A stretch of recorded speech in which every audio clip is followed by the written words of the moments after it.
네, 반갑습니다. 소개받은 신성대입니다.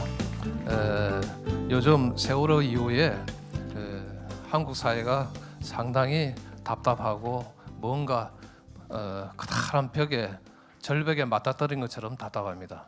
그렇다고 해가지고 도대체 왜 우리가 이렇게 사는지, 왜 대한민국이 이렇게 됐는지 뚜렷한 해석도 그리고 대안책도 없습니다. 오늘 이 시간에는 매너와 품격을 가지고 우리가 지금 당면하고 있는 문제에 대해서 함께 고민하고 해결책을 좀 찾아보는 데 도움이 좀 됐으면 합니다. 자, 제일 먼저 이 사진 기억나시죠? 로마 교황청 건의대들입니다. 먼저 들어가기 전에 우리가 다른 나라들은 특히 스위스와 일본은 어떻게 사는지 잠시 살펴보겠습니다. 로마 교황청 건의대 역사부터 잠시 우리가 훑어봅시다. 1505년 6월에 로마 율리우스 2세가 스위스에 용병을 부탁을 합니다. 그래서 다음 해, 그러니까 겨울에는 못 내려오고 다음에 700km를 걸어가지고 로마 교황청에 스위스 용병 150명이 도착을 합니다. 거기서부터 스위스 용병들의 교황청 건의대 일을 시작이 됩니다. 그런데 1527년에 이분들의 용맹성을 증명할 기회가 생깁니다. 무슨 일인가 하면은 스페인 카를 5세이고 또 신성 로마 제국 황제를 위한 카를 5세가 프랑스 연합군과 로마 교황청 간의 전쟁이 벌어집니다. 이때 로마 교황청을 지키던 각 나라의 연합군들이 다 도망을 갑니다. 다 도망가고 오로지 스위스 용병들만, 건의대들만 남아가지고 끝까지 지킵니다. 그렇게 해서 교황 클레벤스 7세를 위험에서 구해서 잘 피신을 시켰습니다. 그런데 문제는 여기서 187명의 스위스 용병들 중에 147명이 희생을 당합니다. 그래서 교황은 그 후에 이분들의 이 용병들의 고마움을 표시하기 위해서 그분이 메디치가 출신이었거든. 메디치가의 파란색, 노란색 줄무늬 옷을 입도록 해서 지금까지 내려오고 있습니다. 여기서부터 스위스 용병들의 건의대는 지금까지 현대까지 오로지 스위스 용병들만 건의대에 일을 할 수가 있습니다. 그런가 하면은 스페인 왕위 전쟁 때 1701년부터 14년 사이 왕위 전쟁 때는 아주 스위스 용병사에 가장 불행한 일이 생깁니다. 네덜란드 군과 프랑스 군의 각각에서 용병을 하던 베른주 스위스 용병들이 일개연대가 같은 나라 군인들끼리 전쟁을 합니다. 여기서 모두가 말프라게 전투에서 거의 괴멸을 당합니다. 자, 그런가 하면은 스위스에 루체른에 가면은 이런 사자상이 있습니다. 가보신 분 아마 계실지 모르겠습니다. 여기에 조그만 호숫가 암벽에다가 다 죽어가는 사자상을 새겨놨습니다. 요거는 왜 새기냐 그러면은 프랑스 대혁명이 절정기에 이룰 적에 루이 16세와 마리 앙뚜아네트가 시민군들에 의해 가지고 포위를 당합니다. 그때 다른 연합군 용병들은 다 도망을 가고 오직 스위스 용병들만 남아가서 지킵니다. 그래서 루이 16세는 이미 사태가 걸렸다 해서 용병들들은 이번 싸움은 너희들하고 상관없으니까 고향으로 돌아가라고 합니다. 그런데 이 용병들은 신의는 목숨으로 지킨다 해서 돌아가지 않고 끝까지 싸우다가 786명 전원이 몰살합니다. 그걸 기리기 위해서 1821년에 스위스에서 이런 기념물을 만들었습니다. 그 이후에 스위스 용병들은 항상 외국으로 나갈 적에는 여기에 와가서 선서를 하고 각오를 다집니다. 그런데 재미있게도 스위스 사람들은 이 사자상을 빈사의 사자상이라고 합니다. 굶어서 죽어가는 사자상이라고 합니다. 스위스는 전통적으로 자원이 없습니다. 알프스 산에서 목축해가지고는 먹고 살 수가 없어요. 그래서 전통적으로 수천 년 동안 용병을 해서 먹고 살았습니다. 그래서 스위스 용병들이 용감하고 신의를 지킬 수밖에 없는 것은 자기들이 물러가고 자기들이 후퇴하게 되면은 신의를 잃게 되면은 다음 후손들이 굶어 죽습니다. 자기 가족들이 굶어 죽습니다. 그래서 용병들이 나갈 적에는 여기 와서 각오를 다지면서 우리가 나가서 잘못하면은 우리 가족들이 굶어 죽는다. 저걸 봐라. 해서 빈사의 사자상이라고 부르고 있습니다. 자, 왜 이 말씀 드리냐 그러면은 오늘날 스위스가 국민 소득이 9만 불입니다. 세계 최고입니다. 왜 이렇게 잘 사냐? 흔히들 은행, 관광, 시계 때문에 잘 산다고 그러는데 바로 시계가 무엇입니까?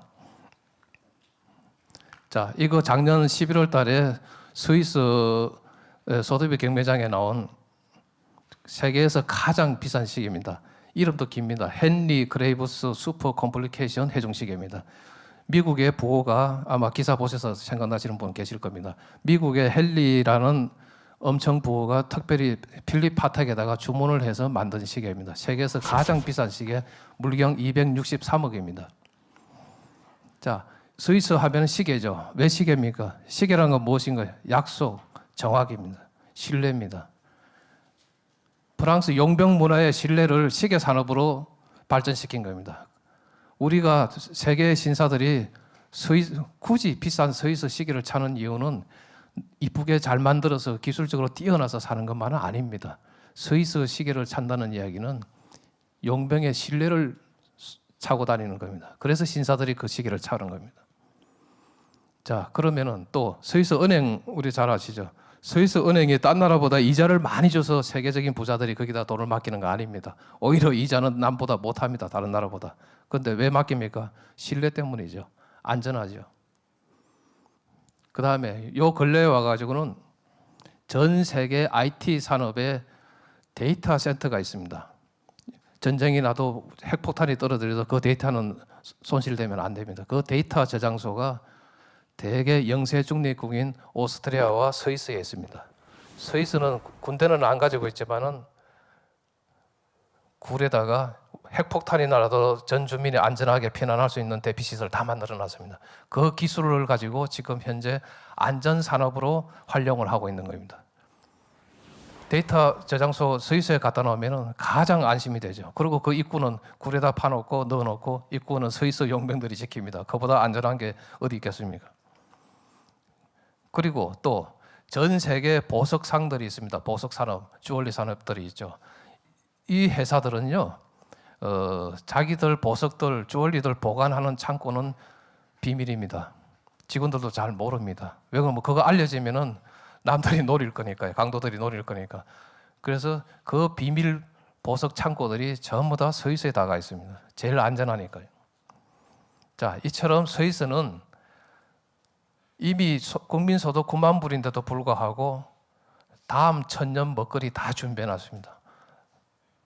그 알프스 그 산 바위에다가 굴을 파가지고 이런 안전산업으로 계속 나가는 거죠. 한번 만들어 놓으면은 이거 함부로 옮겨가지도 못합니다. 평생 몇백 년을 해먹을 수 있습니다.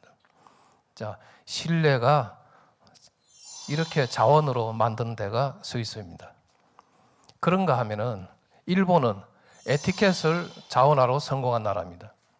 자, 보시죠. 쓰나미 났을 적에 일본에 대지진 나가지고 쓰나미 났을 적에 그때 현장을 찾은 일왕 부처들입니다. 주민들 앞에 무릎 꿇고 앉아가지고 눈높이를 똑같이 맞춰가지고 그분들의 이야기를 들어주고 위로를 하고 있습니다. 일본 그러면은 정직, 깨끗하고 친절하고 세계들은 그렇게 인식을 하고 있습니다. 그걸 에티켓을 자원화시켰습니다. 명치유신 이후에 일본은 그 미개함을 탈피하기 위해 가지고 국민들들은 전부 다 에티켓을 강요를 했습니다. 그래서 남한테 매유하고 폐를 끼치지 마라, 깨끗해라, 정직해라.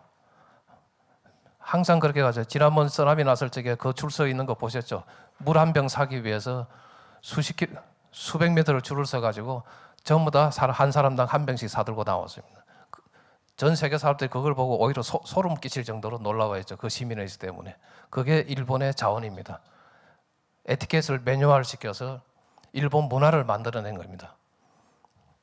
다행인지 불행인지 모르지만 일본은 에티켓을 자원화는 성공했는데 매너는 자원화하지 못했습니다. 자, 그러면 에티켓과 매너는 어떻게 다르냐? 에티켓은 사회생활을 하는데 남들과의 상대방과의 충돌 방지를 하기 위한 최소한의 규정입니다. 그에 비해서 매너는 상대방은 물론 보이지 않는 불특정 다수와의 적극적인 소통 배려의 수단입니다. 그 조금 차이가 좀 다르죠. 예. 그런데 일본은 에티켓은 잘 지키면서 매너까지 못 갔습니다. 무슨 말씀이냐 하면 인류 공보편적 가치나 인간 존엄성에 대해서는 깊이 생각을 안 했습니다. 그걸 문화로 매뉴얼로 하지를 못했습니다. 그래서 과거사를 부정하고 우리는 깨끗하고 정직하고 성실하고 전 세계 산업 문화를 발전을 위해서 우리는 나름대로 큰 공을 세웠는데 왜 자꾸 우리를 과거사 가지고 험담을 하고 흉을 보느냐 하면서 당당하게 이야기하는 겁니다. 자, 그러면은 제일 먼저 우선 밀레의 만종을 가지고 에티켓과 매너를 어떻게 활용하는지 한번 살펴보겠습니다. 구체적으로.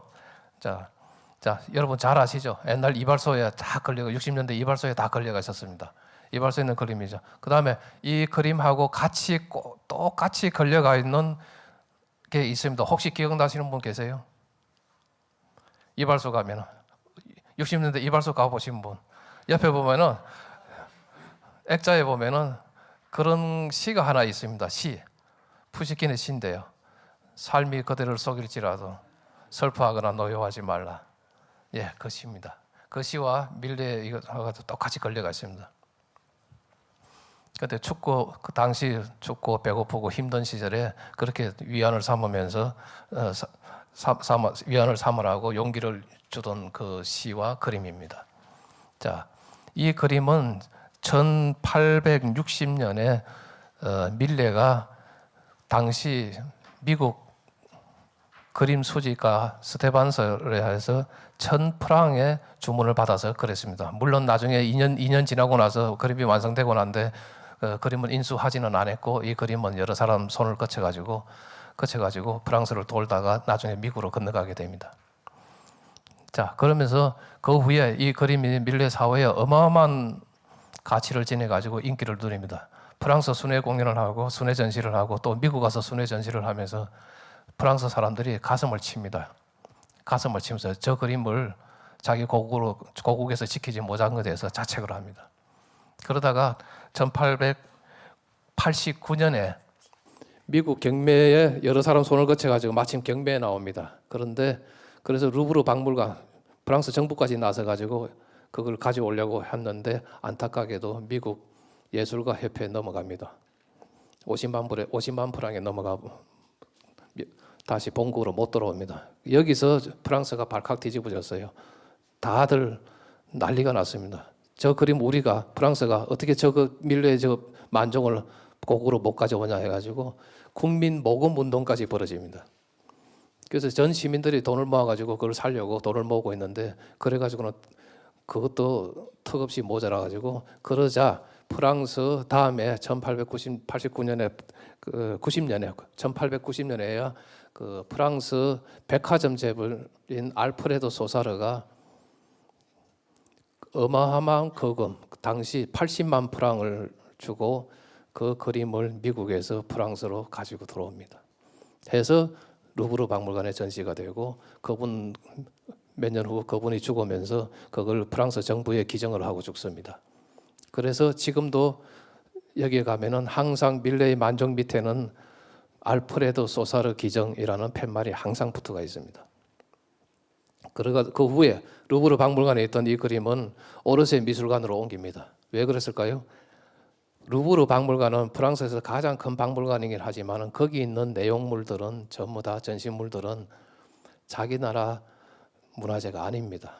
속칭 쉽게 말하면 약탈 문화재들입니다. 그런데 오르세 미술관에는 오직 프랑스인들의 작품들만 소장하고 있습니다. 그래서 프랑스 사람들은 루브르 박물관보다는 오르세 박물관에 더 애착을 많이 가지고 그게 프랑스의 자존심이라고 그러고 특히 그 안에 있는 밀레의 만종은 프랑스의 보물이라고 자기들이 항상 이야기를 합니다. 자, 그런데 미얀마의 아웅산 수지 여사가 섰습니다. 오르세 박물관에 가가지고 바로 이 그림 앞에 섰습니다. 아웅산 수지 여사는 어떻게 했냐 그러면은 이 그림을 보고 눈물을 쫙 흘렸습니다. 그러면서 큐레이터가 뭐라고 그랬냐, 이 그림을 위해서 프랑스 시민들이 그렇게 애를 써가지고 본국으로 가지고 들어온 것에 대해서 자기는 너무 존경스럽다고, 프랑스 시민들에 대해 존경심을 표한다 그러면서 눈물을 흘리면서 아웅산 수지의 트레이드 마크 있죠, 스카프 있죠, 기다란 스카프, 그걸 벗어가지고 큐레이터 목에다가 다 걸어줍니다. 그게 품격이에요. 매너고. 그러면은 그 사진을 보는 프랑스 사람들 무슨 심정이겠습니까? 그리고 오르세 미술관의 큐레이터 정도면은 그 파리사에서 프랑스 상류 사교계의 클럽 회원들입니다. 전부 다. 그 사람들 프랑스 전 세계를 움직이는 사람들하고 매일 술 먹고 파티하고 같이 이야기를 나누는 사람들입니다. 그 사람들의 영향력은 외교부 장관, 문화부 장관 못지 않습니다. 이게 바로 품격의 차이입니다.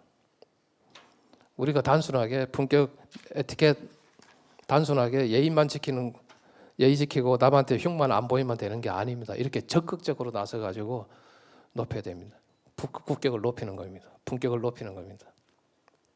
자, 이제 구체적으로 이야기를 좀 들어가 보겠습니다. 우리가 제일 먼저 한국 사람들이 글로벌 세계에서 제일 안 되는 게 바로 이겁니다. 자, 옛날 노무현 대통령 때 김장수 장관이 김정일하고 평양에서 악수한 장면입니다. 근데 한국 사람들 평소에 이렇게 인사합니까? 안 하죠. 갑을 인사하는 거 보면은 바로 갑을, 악수하는 것만 봐도 갑을 바로 나오죠. 우리가 제일 싫어하는 갑질, 그거 듣기 제일 싫어하죠. 그게 바로 판단이 되죠. 그런데 글로벌 무대에서는요, 요게 전격입니다. 물론 김장수 장관이 군인이고 사관생도 출신이고 군인이니까 저렇게 당당하게 인사했나 보다. 나중에 자기가 하소연하는 이야기를 하는데 보니까 일부러 그랬대. 꼿꼿하게 자존심 세우려고. 예, 그건 맞습니다. 그런데 우리는 이걸 갖다가 육군 사관생도 아니면 상군 사관생도들이 하는 인사법으로 알고 있는데 그게 아닙니다. 미국 육사생들이 이렇게 인사하는 거는요, 그게 사관생도라서 그런 게 아니라 미국 시민 모두가, 그 사람들은 인사법이, 악수법이 원래 저래요. 그래서 저렇게 하는 것 뿐입니다. 군인이라고 하는 건 아닙니다. 근데 우리는 군인들만, 사관생도들만 저렇게 해가지고 나머지는 전부 다 악수하면서 전부 다 자라봉 내밀고 어깨 움츠려가지고 굽신 인사합니다. 자, 우리가 일본만집 정직하고 깨끗하고 성실하고 친절합니까? 자신 못합니다. 그런데 글로벌 무대에서 보면은 한국이 동방예의지국 아닙니다. 지금 동방예의지국은 일본입니다. 그런데 일본 사람들도 숙이지만은 허리만 잠시 숙이지 고개 움츠리고 목까지 움츠려가지고 자라먹고 하지는 않습니다. 자, 보십시오. 엘리자베스 여왕이 미국 배우들하고 인사하는 겁니다. 똑같이 똑바른 데서 눈만 보고 손만 내밀어서 악수해야 됩니다. 그 다음에 이게 안 되니까 그 다음 건배도 안 됩니다.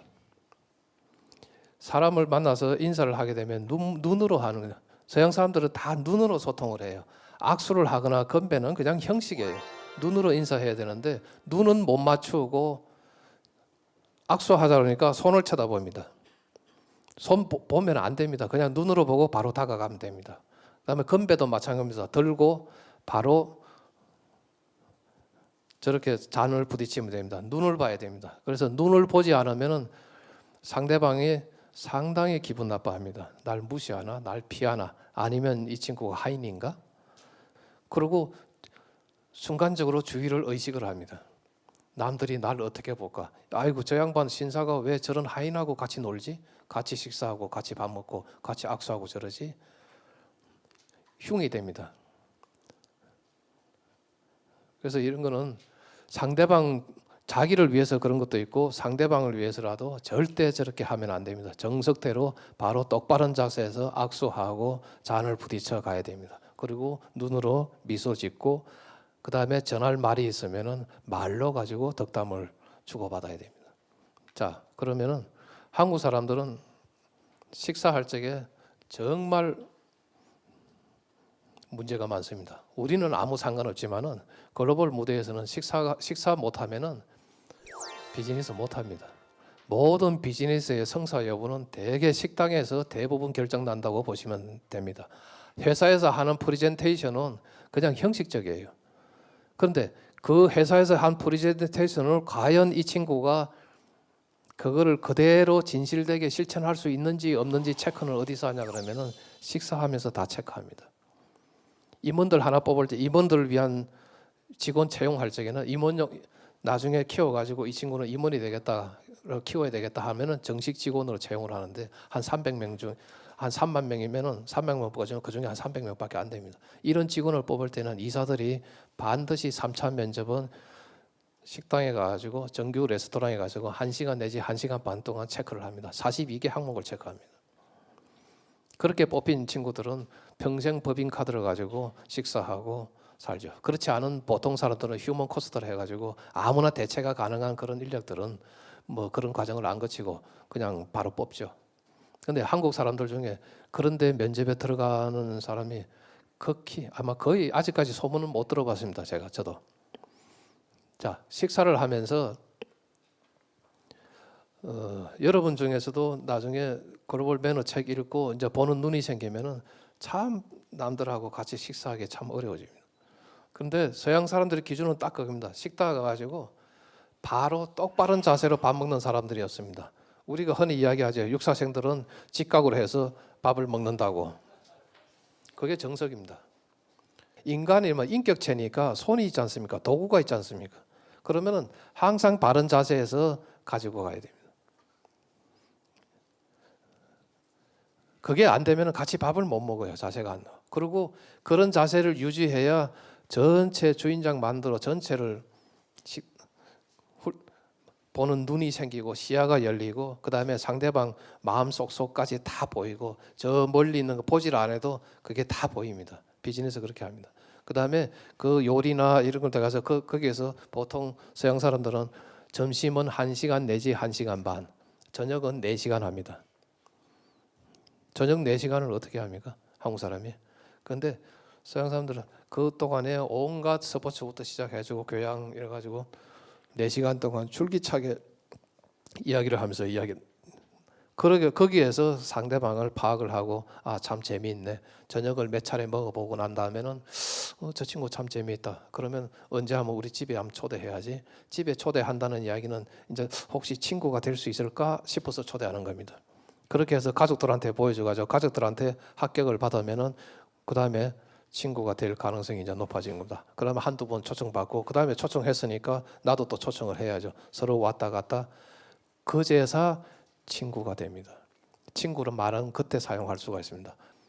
적어도 식사를 하지 않은 거는 가지고 뭘 만났다, 뭐 내가 잘 안다 이런 쓰면은 욕 먹습니다. 그래서 친구가 되면은 그 다음 비즈니스는 자동적으로 됩니다. 책에도 써놨지만 프랑스 사람들은 이사하고 나면요 옷걸이 하나 마땅한 거 하나 맞추는데 거의 한 보름 걸립니다. 식구들 백화점을 들락날락 하면서 골라서 겁니다. 함부로 안 겁니다. 그래서 이사 갈 때는 전등까지 싹 다 떼가지고 갑니다. 왜? 그렇게 신중하게 골랐기 때문에 바꾸질 않습니다. 우리는 이사 갈 때 거의 대부분 버리고 새로 시작합니다. 새로 삽니다. 근데 그 사람들은 안 그래요. 마찬가지로 그런 사람들은 친구도 똑같이 그렇게 함부로 사귀지도 않을 뿐더 일단 친구 되면은 영원히 안 버립니다.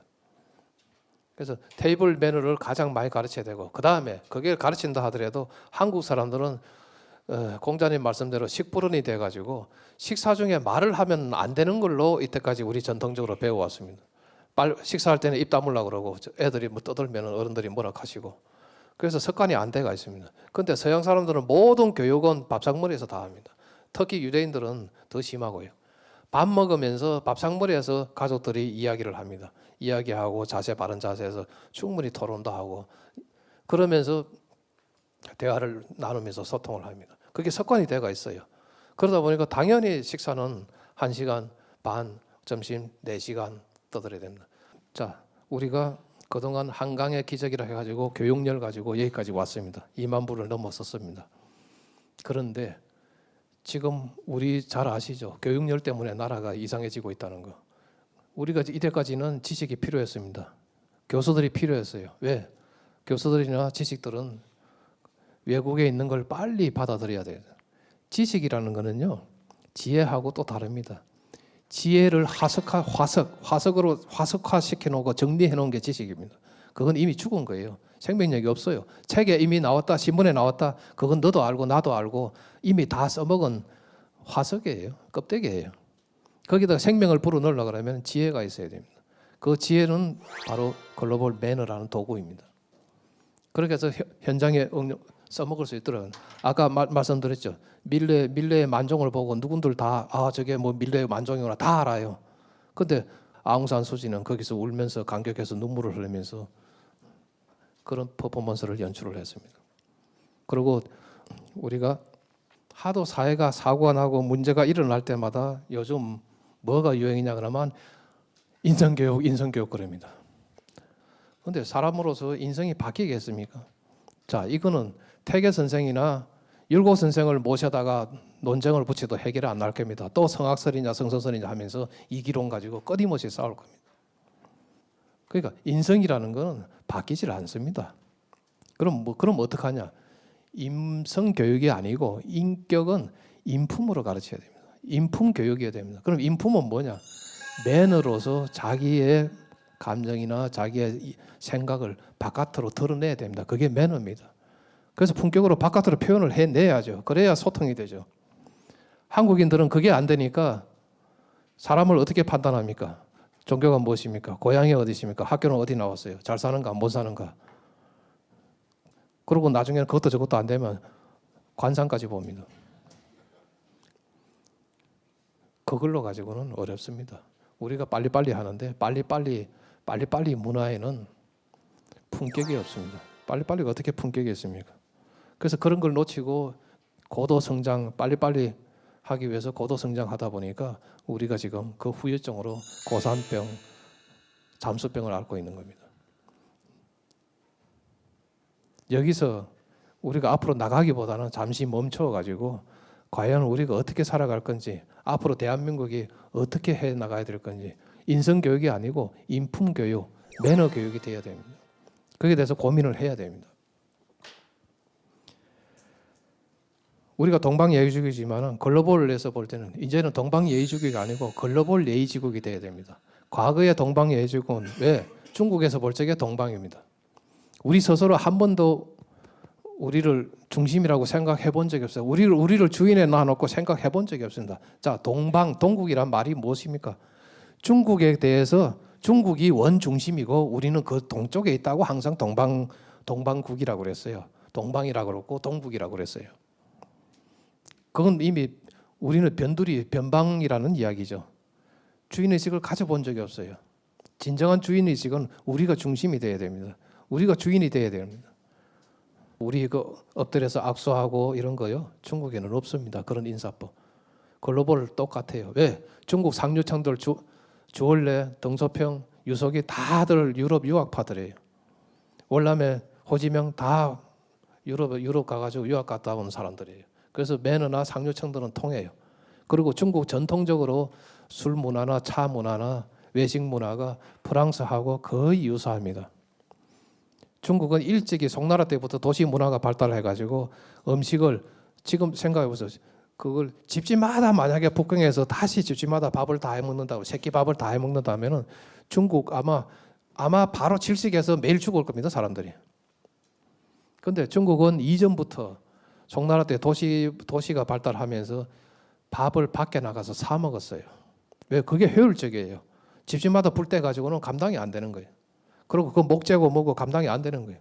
그래서 나가서 외식 문화가 발달했어요. 외식 문화가 발달하다 보니까 밥 먹다 보니까 아까 식사 중에 온갖 대화, 시를 나누고 물 나누고 술을 마시면서도 끊임없이 시를 주고받고 하면서 대화를 나눕니다. 그게 토론 문화가 발달이 돼가 있는 거예요. 그리고 식사도 중국이나 일본은 프랑스는 코스별로 돼가서 기성저결, 서론, 본론, 결론 코스별로 돼가 있어요. 그래서 상당히 중국 사람들이나 프랑스 사람들은 뇌 구조가 습관적으로 철학적이고 상당히 분석적이고 체계적이에요. 그래서 그런 거는 식사뿐만 아니라 서류나 양식이나 말하는 거 하나 딱 보면은 바로 편지 한 장 봐도 바로 드러납니다. 작년 그러니까 1월 2일 날 이건희 회장께서 신년사에서 이야기할 적에 이제는 품격 경영이라고 이야기했습니다. 가치, 품격을 이야기했습니다. 예전에는 기술로 가지고 우리가 열심히 해가지고 삼성은 뭡니까? 제일주의 아닙니까? 1등만 하면 되는 줄 알았어요. 그런데 1등이 되고 나서 깨달은 게 1등이 됐는데 인류가 안 되는 거예요. 인류와 1등은 다릅니다. 1등은 돈 있고 기술 있으면 할 수 있어요. 순간적으로. 그런데 인류는 아니에요. 품격이 없으면 인류가 안 됩니다. 그래서 깨달은 게 품격 경영이라고 저는 생각합니다. 그분의 생각. 그런데 과연 한국 사람들이 그걸 이해한 사람이 얼마나 있을지 모르겠습니다. 그럼 그게 어떻게 나타나느냐? 삼성전자 핸드폰 팔면은요, 애플의 마진 3분의 1도 안 됩니다. 성능이나 디자인, 기술 전혀 차이가 없습니다. 오히려 우세할 때도 있습니다. 그런데 마진은 없습니다. 자, 요즘 중국이 모든 세계의 공장이죠. 모든 제조업들이 중국에서 만듭니다. 자, 넥타이 하나 맵시다. 넥타이 하나 만드는데 중국 공장에서 1,000원만 주면은 하청 주면은 다 만들어 줍니다. 디자이너 걱정할 거 없습니다. 이태리 디자이너, 프랑스 디자이너, 미국 디자이너, 지금 자동차든 뭐든 뭘 디자이너 만드는데 어려운 거 하나도 없습니다. 돈만 주면 최고 디자이너 다 데려옵니다. 기술도 돈만 주면 다 가져옵니다. 그렇게 해서 만들어요. 차이가 전혀 없어요. 근데 우리는 그거 1,000원짜리 가지고 와서 10,000원에 팝니다. 잘 팔았다고 그럽니다. 일본 사람들은 그걸 가져가서 30,000원에 팝니다. 잘 팔았다고 그래요. 프랑스 사람들은 그걸 가져가서 10만 원 받습니다. 이건 뭐냐 그러면은 문화가, 매너가, 품격이 있어야 가능합니다. 기술을 파는 게 아니라 품질을 파는 게 아니라 품격을 파는 겁니다. 우리가 대한민국이 지금 명품 소비국입니다. 제일 많이 갖다 써요. 제일 많이. 그런데 명품 많이 산다고 우리나라에서 명품 만들어집니까? 우리가 예전에 후진국 시절에 개발도상국으로 올라가기 위해서 체질 개선 작업을 했습니다. 여러분이 잘 아시는 새마을 운동, 그 다음에 정신교육은, 정신으로는 개조는 국민교육 헌장입니다. 안으로 자주 독립의 자세를 확립하고 밖으로 인류 공룡에 이바지할 때다. 세상에 도시락도 보리밥 혼식 싸가지 가지고 검사받는 나라가 어떻게 인류 공룡에 이바지할 때라고 큰 소리 뻥 쳤어요. 그리고 저만 하더라도 정말 나중에 그래야지 하고 뿌듯해 했습니다. 그렇게 가난한데도 밥도 제대로 새끼도 못 얻어먹으면서. 그런 나라가 그런 각오를 다지고, 그리고 각오만 다진 게 아닙니다. 새마을 운동하면서 실제로 아침부터 일어나가지고 새벽 종치면 일어나가지고 노래 부르면서 나가서 현장에 나가서 일을 했습니다. 일어나서. 그러면서 마음과 몸을 개조시켰습니다. 그렇게 해서 우리가 개발도상국까지 올라왔습니다. 자, 88 올림픽 끝나고 우리는 이대로 가면은 선진국 저절로 되는 줄 알았어요. 조금 더 열심히 일하고 기술 조금 습득해가지고 좋은 물건 만들면은 저절로 부자 나라가 되는 줄 알았어요. 그런데 아시다시피 현재 지금 우리가 대한민국이 어떤 상황입니까? 아니거든요. 도대체 뭐 때문에 이렇게 된, 진단도 제대로 안 나옵니다. 품격이 없고 매너가 없고, 중진국에서 선진국 들어가려면은 뼈를 깎는 제2의 한강의 기적이 아니고 제2의 체질 개선 작업이 있어야 되는데 우리 그게 필요한지도 몰랐고 아무도 인식을 못했습니다. 절대 그 사람들하고 같이 밥 먹고 사교 못하면 선진국 못 들어갑니다. 아까 말씀드린 대로 품격이 한국 사람은 일본 사람보다도 더 매너 있고 깨끗하고 정직하고 성실하고 친절하고 그리고 품격까지 나온다. 그게 되지 않으면 선진국 불가능합니다. 아까 에티켓으로 말씀드렸는데 일본은 4만 불 언저리에서 왔다 갔다 해요. 4만 불을 훌쩍 못 뛰어넘어요. 계속 3만 불 때 3만 7천, 3만 8천 이럽니다. 왜? 품격이 안 와요. 일본의 명품 기술이나 뭐는 잘 만들어요. 그런데 명품은 없습니다. 일본에서 명품 안 나옵니다. 왜? 에티켓만 가지고는 안 됩니다. 매너 가지고 품격이 나와야 됩니다. 우리가 만불까지는 어느 나라든지 땀을 흘려가지고 열심히 일하면 됩니다. 그게 품질 경영이에요. 왜? 하청이니까. 우리 스스로 뭘 하는 거 아니에요. 만불까지는. 우리도 옛날에 다 그랬어요. 한강의 기적 이룰 적에는 남의 나라 하청 받아가지고 열심히 땀 흘려가지고 밤새도록 청계천에서 구로공단에서 재봉틀 박아가면서 거기 요구하는 그 품질만 맞춰주면 됐어요. 그래서 품질 경영 했던 겁니다. 그런데 2만 불을 넘어서려면은 기술이 있어야 됩니다. 기술 없어가지고는 2만 불 절대 안 됩니다. 해서 기술 하면서 기술 입국하면서 여기까지 왔습니다. 그러면은 여기까지 오기 전에 다음 단계를 우리가 준비를 했어야죠. 그게 바로 매너고 품격이고 에티켓입니다. 그걸 우리 준비를 못하고 대충 살면서 3펜 퍼뜨려 가지고 그 남들이 3펜 하네. 그럼 우리도 그냥 맥주고 뭐고 뭐 맹물 끼얹으면 되는 줄 알고 양주 퍼마시고 니나노 하면 되는 줄 알았어요. 그리고 우리 세계 10위 무역 대국인데 어떻게 이 조그만 나라에서 세계 10위 무역 대국이면은 우리 지금 국민 소득이 8만 불, 9만 불 돼야 됩니다. 그게 정상입니다. 무슨 이야기냐 그러면은 전부 다 마진 없는 수입을 했건 수출을 했건 뭐가 떡고물이 떨어졌을 거 아닙니까? 근데 그 세계 10위 무역 대국인데도 떡고물 떨어진 거 가지고 겨우 아직 3만 불도 못 넘어가고 있어요. 신뢰가 최고의 매너입니다. 그런 거 없이는 불가능합니다.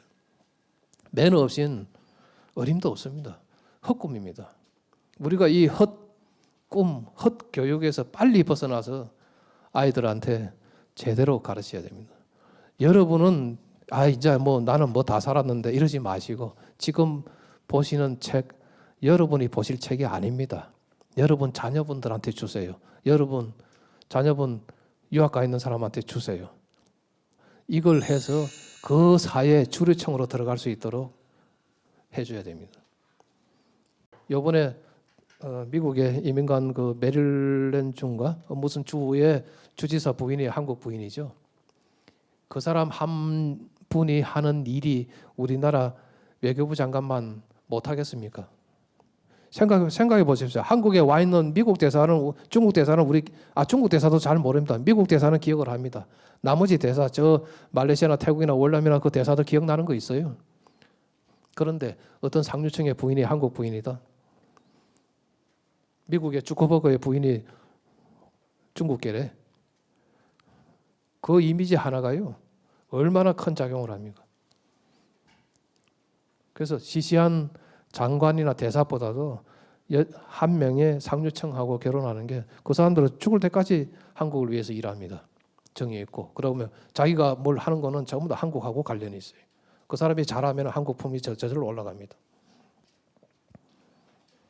LA에서 옛날에 한국 사람들이 집을 사고 팔고 해가지고 재미 붙였잖아요. 외국 투자 그거 허락해가지고. 거기서 재미를 붙여가지고 미국 사람들도 이것 봐라 쉽게 돈 벌 수 있네 해가지고 너도 나도 따라 해가지고 미국의 부동산 해가지고 난리가 난 거 아닙니까? 다 배워가지고. 왜 그런가 하면 근데 우리는 그런 걸 조절을 잘 하거든요. 하도 투기를 많이 해가지고 조금만 뭐 하면은 조정하고 뭐 하는데 미국에서는 개인이 가지고 있는 집은 부동산의 대상이 아니었어요. 그 정부에서 규제 대상도 아니고 부동산 대상이 아니었어요. 근데 거기다가 너도 나도 지니까 부가가치가 올라가니까 아이고 잘 됐다 이래가지고 막 돈을 대주고 거기다 파생사무까지 막 나왔던 거예요. 그러다가 폭삭 망한 거예요. 조절을 할 줄은 몰랐던 거예요. 우리는 조금만 조절하면 법을 맨날 바꿉니다. 국회에서. 근데 그걸 모르고 당한 거예요. 자, 그러면은 제가 왜 이 말씀 드리냐 그러면은 우리가 곧 우리가 경제 위기라고 그러죠. 부채가 지금 부채 때문에 난리죠. 유럽도 지금 부채가 엄청 쌓이가 있습니다. 그러면 부채가 쌓였다는 이야기는 누군가 빌려줬다는 이야기예요. 우리도 역시 마찬가지입니다. 지금 가계빚이나 기업들이 투자를 못하고 한국에 쌓아놓는 돈이나 비슷합니다. 한 1,000조 서로 비슷합니다. 누군가가 빌려주니까 빌려 쓴 거예요. 그런데 이전에는 그걸 일을 해서 갚을 수가 있었어요. 근데 이제는 가계부채를 했는데 일해서 갚을 수도 없고 전세값만 계속 올려서 뜯어내려고 그럽니다. 결국엔 터지겠죠, 언젠가는. 예, 일을 하더라도 일할 자리가 없는데요. 이자조차도 갚을 수가 없는데 원금은 고사하고 언젠가는 금융위기 오겠죠. 그런데 이 금융위기가 예전에 우리가 IMF도 한 번 당했고 그 다음에 미국 가서 돌아가고 묘하게 동쪽으로 돕니다. 미국 가서 한번 터뜨렸고 다음 유럽 가가지고 아일랜드 저쪽에 터뜨리고 그 다음에 그리스 터뜨리고 이탈리아 그리스 난리가 났죠. 스페인 뭐 쭉 해가지고 그 다음에 이게 이제 인도나 중국으로 오나 했더니 어쩌면 우리한테 또 올지도 모릅니다. 기굴 깨졌더라. 왜? 옛날에는요 부채가 못 갚으면 어떡합니까? 만약에 이번에 독일이 그리스가 저 난리를 배째라 하고는 자빠지면 어떡하면 옛날 같으면 바로 쳐들어가서 집어먹어 버렸어요. 그게 전쟁이에요. 근데 과거에는 전쟁이 자주 있어가지고 큰 전쟁이 나가지고 전쟁이 나면 어떻게 됩니까? 모든 부채, 채권이 제로가 됩니다. 휴지가 됩니다. 근데 인류가 전쟁하는 지 참 오래됐어요. 그러다 보니까 은행에서 동그라미가 계속 늘어납니다. 전부 다 가공의 숫자예요. 채권이라는 게. 그걸 언젠가는 정리를 해야 돼요. 근데 지금은 금융위기 가지고 또 채권 찍어서 또 메꾸고 그러면서 은행에서 가공의 숫자만 재화만 계속 늘어나고 있어요. 언젠가는 터집니다. 그게 바로 중간중간에 바람 빼는 일이 금융위기고 IMF고 그런 겁니다. 그 일을 하는 겁니다. 근데 이걸 돌아가면서 한 번씩 해줘야 돼요. 결국 우리한테도 머지않아서 다시 온다고 보시면 됩니다. 일본도 오고 중국도 오고 돌아가면서 그 거품을 누군가가 빼줘야 돼요. 전쟁 대용으로 빼줘야 돼요. 자, 그런 위기가 닥쳐왔을 적에 우리의 지도자들이 과연 친구들한테 전 세계 아까 말씀드렸죠. 세계를 움직이는 최상류층 친구들한테 전화 한 통 해가지고 나를 봐서라도 좀 봐줘. 가능하겠습니까? 책에 잠시 이야기해놨지만 옛날에 잠시 IMF 위기 왔을 때 그거 돌파했던 재무부 장관 이야기 써놨습니다. 프랑스, 스위스 가가지고 은행장들 IC 도장 좀 찍어달라니까 안 찍어주죠. 한국은 틀렸다. 가망도 없고 해주기도 싫고 안 된다 그러니까 어떡합니까? 비상수단 써야죠. 그래 좋다. 안 해주는 건 이해한다. 나도 포기했다.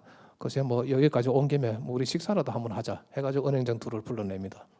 레스토랑에서 부르면서 식사를 하면서 그때 와인을 거의 거금의 100불짜리 수준을 시킵니다. 어마어마하게 비싼 고급 와인을 시켜요. 그 웨이터가 따릅니다. 냄새 맡고는 빠꾸 시킵니다. 상했다고. 물론 상했을 리도 없죠. 미리 털이깁니다. 빠꾸 시키니까 웨이터부터 시작해가지고 여기 앉아있는 은행장도 얼굴이 하얘집니다. 왜? 그거 웨이터, 우리는 소믈리에라고 그러죠. 소믈리에는 그 와인 담당 웨이터입니다. 본인이 다 물어내야 됩니다. 네가 보관을 잘못해가지고 와인이 상했다 이거야. 근데 웨이터가 이거 괜찮은데 시끄러 상했어 가져가. 그러면 똑같은 거 가져와서 다시 따야 됩니다. 그렇게 시켰어요. 그러고 나니까 그 내용을 아는 그 은행장들은 얼굴이 자기들 괜히 손님 와가지고 엉뚱하게 웨이터 소믈리에가 100불을 물어내게 생겼어요. 그러니까 이게 입에 들어가질 않아요. 왜냐하면 상류층 사람들은요 그런 것까지도 신사들은 다 생각을 하고 마음 아파합니다. 그 사람들 신사들이에요. 그걸 끝나고 난 다음에 먹는 돈 마는 돈 하고 나서 끝나고 난 다음에 웨이터를 부릅니다.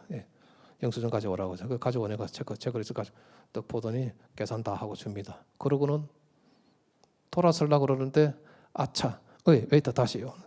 아까 그 와인이 얼마지? 물어봅니다. 100불 정도 됩니다. 그러니까 지갑에 딱 꺼내가지고 따로 100불을 이건 팁이야 하고 딱 줘버립니다. 거기서 두 은행장이 한숨을 싶습니다. 이제 저 웨이터 살았구나. 그러고 다음 날 그거 도장 찍어줄 테니까 가지고 와. 여러분, 매너라는 거는 그런 것까지 말하는 겁니다. 간단한 에티켓이 아닙니다. 그래서 그 책을 통해 가지고 매너를 통해 가지고 우물 안에서 물론 우리 로컬 매너, 우리가 지키는 우리 예법은 지켜도 됩니다. 우리 예법은 지키고 공공적인 일 밖에 나가서 할 적에는 반드시 우리 로컬 프레임 놔두고 글로벌 프레임으로 비즈니스를 해야 됩니다. 그래야 한국이 다시 위기가 닥칠 적에 우리가 이 난관을 뚫고 나갈 수가 있습니다. 요즘은 참 아쉽게도 아무리 둘러봐도 그 정도 내공 지닌 사람들이 찾아보기 참 힘듭니다. 그러고는 맨날 잘했다고 그래요. 자기 잘한 것만 자랑합니다. 실제로는 자기 때문에 나라가 IMF 당하고 이런 거 저런 거 당했는데 그런 거는 또 감춰요. 그런 거는 이야기 안 합니다. 자기 책에. 시간이 지나면 자기 잘한 것만 이야기를 하고 사실은 그 실수한 거 그런 게 진짜 매너거든요. 진짜 우리한테 자산이거든요. 그 이야기를 해줘야 됩니다. 근데 공개적으로 못하죠. 부끄러워서라도. 그런데 우리 선수들끼리라도 전해줘야 됩니다. 그래야 똑같은 실수 다시 안 당합니다. IMF 같은 일 다시 안 당합니다. 예, 그래서 이번 강의는 꼭 우리만의 문제가 아니고 우리는 2만 불 중진국까지는 열심히 일해왔습니다. 우리 역할은 충분히 했습니다. 자, 다음 세대, 우리나라를 이끌어갈 젊은 세대, 여러분 자식 세대, 다음 후배 세대는 빨리 4만 불, 5만 불로 올라가야죠. 그러려면은 글로벌 매너, 전 세계 주류 사회들과 소통할 수 있는 도구, 교섭, 소통하는 능력을 길러줘야 됩니다. 지금도 그게 우리가 할 일입니다.